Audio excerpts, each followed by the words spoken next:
right. So we try to always wrap up with CIO, what we think are some of the most relevant parts about CIO and for the CIO. And we have two stories that we want to cover here.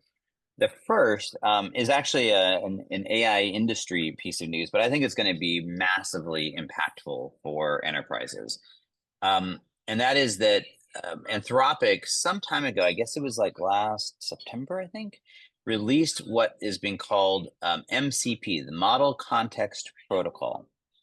And the easiest way to think about this is it is sort of like the agentic AI answer to an API. It is a defined mechanism for AI agents to communicate, and more specifically, much like an API, for an application to effectively publish a set of standards that says this is how to interact with me, and a set of instructions for an agent to know how to do it, to know how to drive that interaction. And the news here is that OpenAI, who of course is the chief rival of Anthropic, has announced that they are going to adopt MCP. And they're not the only ones. Microsoft, several of the frameworks like Langflow have announced adoption. So we're very early stages, but these are some really, really big endorsements, and I think a very clear signal that this is something that is the future, that this is where this is all going. And if you're a CIO, one of the things we talked about, I think 2 weeks ago, was the challenge of making all these agents talk, making all these agents work, right? So Cisco and their initiative is trying to address this in a couple of ways,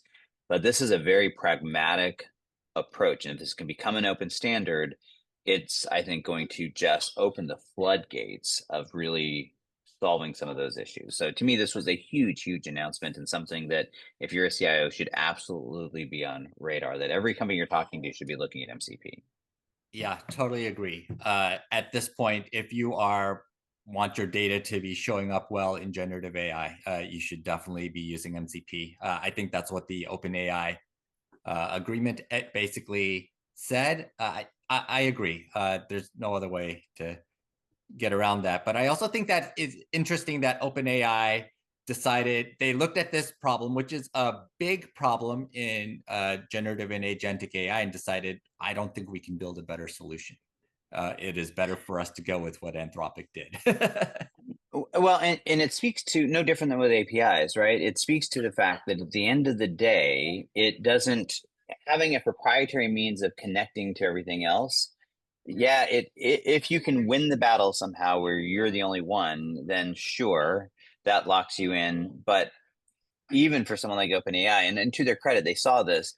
It's just it puts you in a really difficult spot if you don't like completely own the space, then you're in a very difficult spot, because then everybody else can communicate. And particularly within the enterprise, interconnection trumps all else, right? Our ability Yes. to make everything work together is the critical need. So I think it's super smart, super powerful, super important. And I think the only thing I'm worried about is the fact that this is going to turn the temperature up on it, and we're not quite there yet. MCP is still very early stages. There's a lot of details that have to get sorted out, a lot of pieces that need to be shown that it works. I was just talking to one of the executives within my company, and lamenting the fact that it's easy to find people talking about how great it is and about why they're adopting it, and not anybody talking about how they're actually using it yet, right? Mm-hmm. It's still super, super early stages. So we too are experimenting with it. We're going down that road. We fully expect that we're adopting it as well.